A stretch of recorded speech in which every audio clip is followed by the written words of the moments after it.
নীল জলরাশি, সবুজ প্রকৃতি আর নির্ভার অবকাশ। থাইল্যান্ডে ফুকেটে এখন সেলিব্রিটি ট্রাভেল ভাইবস। সম্প্রতি ভ্রমণের নানা মুহূর্ত সামাজিক মাধ্যমে শেয়ার করে নজর কেড়েছেন অভিনেত্রী সাদিয়া আয়মান।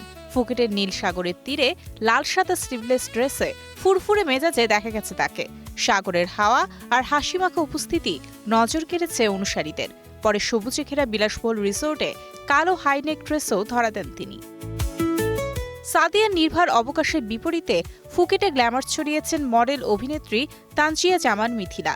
প্রকৃতির আবহে একের পর এক বোল্ড ও ফ্যাশনেবল লুকে ধরা দিয়েছেন এই তারকা। কখনো ব্যাকলেস ধূসর কালো হল্টারনেক ড্রেস, কখনো নীল সাদা বিকিনি সমুদ্রপাড়ের ফ্রেমে নজর কেড়েছে মিথিলার উপস্থিতি। পলকা ডটের শিয়ার ড্রেস, স্টেটমেন্ট ইয়াররিংস ও আর্মলেটেও ছিল আলাদা গ্ল্যামার। অন্যদিকে থাইল্যান্ডের উষ্ণতা পেরিয়ে এবার ক্যালিফোর্নিয়ার পথে ছোট পর্দার জনপ্রিয় মুখ সাফা কবির। গত বছর নিউ ইয়র্কের আলবানিতে তুষারপাত উপভোগের পর এবার গ্রীষ্মের আমেজে যুক্তরাষ্ট্রের পশ্চিম উপকূল ঘুরে দেখছেন তিনি। টানা শুটিংয়ের ব্যস্ততা সরিয়ে শৈশবের স্বপ্ন পূরণে হাজির হয়েছেন আইকনিক হলিউড সাইনের পাদদেশে। পাশাপাশি উপভোগ করেছেন লস অ্যাঞ্জেলেসের panoramic view, Santa Monica pier ও গ্রিফিথ অবজারভেটরির সৌন্দর্য।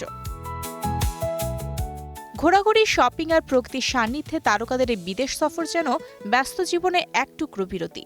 আর সেই ভ্রমণের রঙিন মুহূর্তই এখন সামাজিক মাধ্যমে ভক্তদের বাড়তি আকর্ষণ।